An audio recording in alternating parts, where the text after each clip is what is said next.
B, real quick, tell me Yeah. something about this deal, and then I'm gonna underwrite it.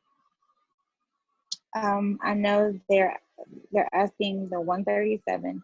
They're saying they're estimating 96 for rehab, and they're saying ARV is 285, which is potentially a 50 spread. All right, So the it's ARV East is two. Atlanta, 32, 1,600 square feet. Okay, you said the ARV is 285. Yeah, All right, and what's the estimated renovations? 96. Okay, and I'm gonna ask you this just because I'm trying to test you. Don't What did they get not. this 96 number from?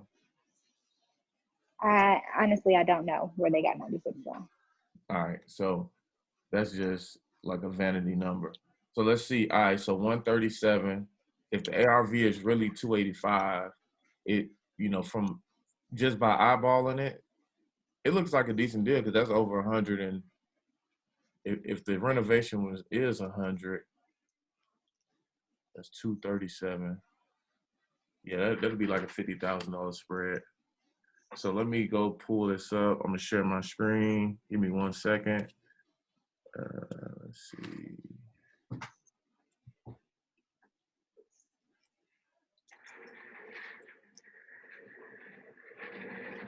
Am I already sharing my screen?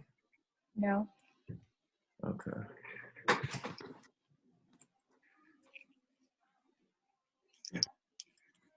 All right. Okay, let's see. Where am I going? This is in East Atlanta. Yeah. All right. I'm going to Matrix. I'm going this on the market, right? I don't believe it is. I'm not sure. Okay. So these are the first. I'm gonna talk you through it, even though y'all already know what I'm about to say, just so if somebody was never present. So I'm gonna type in this address on Zillow, 1671 Richmond Street.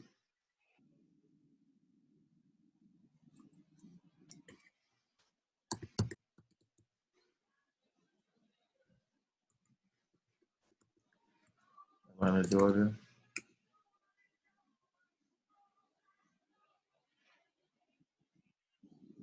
All right, 1671 Richmond Street. They asking 137. Okay, so they're saying it's worth 164 right now. Somebody bought it for 63,000 in 2018.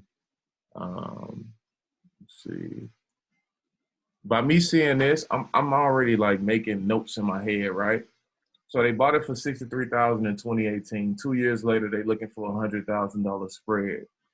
First thing come to my mind is, okay, they got room. We got room to negotiate because Yeah. They um, said negotiable on there. yeah, for sure. So if they want 137, you know, so let's see. It's a 2-1, so you're gonna have to do an addition. Um, Zillow says 1,200 square feet, and they're saying it's 1,600 square feet. You know where they got their info from? Mm-mm. All right. Okay. So I pulled it up on Zillow. The next thing that I'm gonna do is I'm gonna type this into the search. 1671 Richmond Street. Is it Richmond Ave or Richmond Street? I think it was street. No, it's Ave. All right. Let's see what all closed around that area. This is how we're gonna find the ARV. I know they gave us an ARV, but we need to find it ourselves. So we're not looking at actives right now.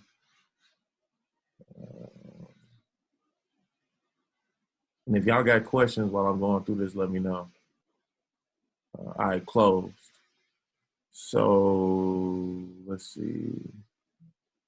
This is a renovation, 1,400 square feet, sold for 274. It was on the market 100 days. Oh, okay. see. Then I'm gonna go through the pictures. I'm gonna go through the pictures and see the type of finishes that they did. So it looked like they did a real good renovation on this. The fact that it was on the market 100 days kind of scared me. So I'm going down to the next property. So where did they get 285 from? Because as you can see, the highest comp is 275. I guess, you know, they're being optimistic, but like I told you, you want to write it conservatively. So the ARV now is 275 versus what they said. That's why you can, you know, I always tell you, don't believe what they tell you. And like when they give you a rehab budget, I always ask, how do you come up with this number? Are you a contractor? Go But ahead. would it be 275? Because this is a 3.3 though. So wouldn't your ARV be a lower for this one? It's only a 2.1 or a 2.2. What was it? Yeah, but we're gonna add on that bathroom and a bedroom. It's got to be a 3.2. Well, you know, I'll add that into the renovations. That's probably why it's 96,000 because you got to add a bathroom and a bed. You're gonna have to do an addition to even get in this realm of comps. You see what I'm saying? Because a 2.1 and Zillow saying it's a 2.1 with 1,200 square feet, and these are 1,400 with the extra bedroom and bath, and the ARV is 275. You know, and it was on the market 100 days. So to me, really, the ARV is not even 275; it's 265 because I don't want to be on the market 100 days. I want to be on the market 1 day. You see what I'm saying? So I'm going down to the next comp, which is this one. This one has 1,400 square feet. It's a 3.2. This one sold for 261. It was on the market 106 days. Now I'm really scared. Because it's looking like the ARV is 260. And at 260, it's still sitting on the market 100 days. So now it still could be a deal, right? Now that I gathered all that information, it still can be a deal because the one thing that they said that's going to keep this deal alive to make sense is that it's negotiable. So if we can get them down for 137 to 130, so we done lost 20,000, 25,000 on the ARV. It went from 285 down to 260, right? So now the ARV 260. For one, I'm looking at the comps, and this is what the comps is saying. For two, I need to be up under whatever those comps are because I don't want to be on the market 100 days. That's 3 months on the market. That's 3 light bills. That's 3 mortgages. That's 3 water bills. You know, you got to pay holding costs when you renovating these properties. So you got to take all that in consideration. So we had an ARV of 260. And let's see. They originally put this at 255. All right, so here's the third comp right here. This is a 3.2 with 1,200 square feet. And like I said, the ARV is about 260. And this is going to prove what I'm saying, right? So at 255, it was only on the market 16 days. That's right where you want to be. So like I said, it's the ARV is 260, not 285. Because this is the comp right here. This is exactly 3.2, 1,200 square feet. This one is a 2.1, 1,200 square feet. So the ARV is 260, not 285. And now we can reverse engineer what we can offer them.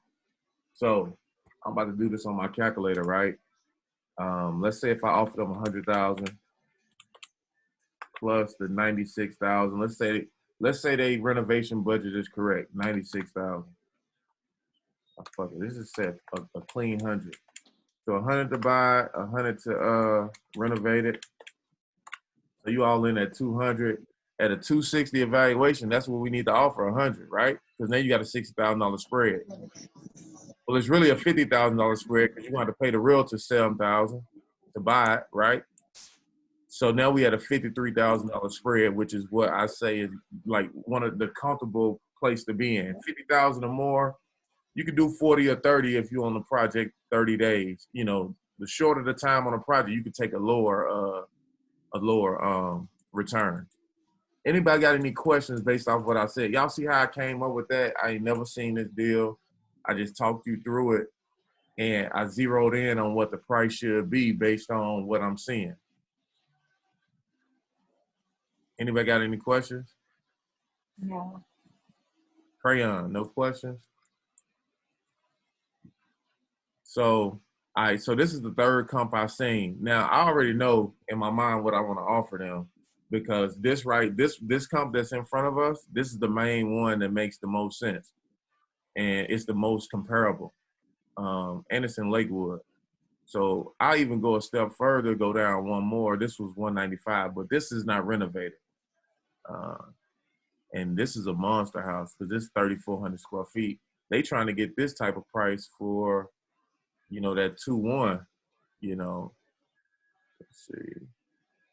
But yeah, that's how you underwrite. I will hope for you all to have questions because I think when you ask questions, you'll understand it better. But if you don't have questions because I explained it so well, then I guess that's a compliment. I mean, I want to say that I've been doing, like, from last week's video, I did like all of the properties that I looked at that way, but I liked how you explain how to do it by square foot, like how much it is per square foot. And I thought that helped me out a lot more to get like a more, you know, detailed price point. Right. And also another thing I learned last week, which I just want to put out there, is that wholesalers are wholesaling on market deals, which I didn't think was a thing. And it was frustrating to me because I'm like, well, how can you wholesale a deal that's already on the market? Like, I Googled the address that somebody sent me and it was already on Zillow. Like, it was already listed and they sent it to me for $25,000 more than it was listed. And to me, that was an eye opener because I'm like, well, how is that possible? Like, so I can just go on the MLS and just get under contract and send out deals to people that aren't even mine. Well, can you do it?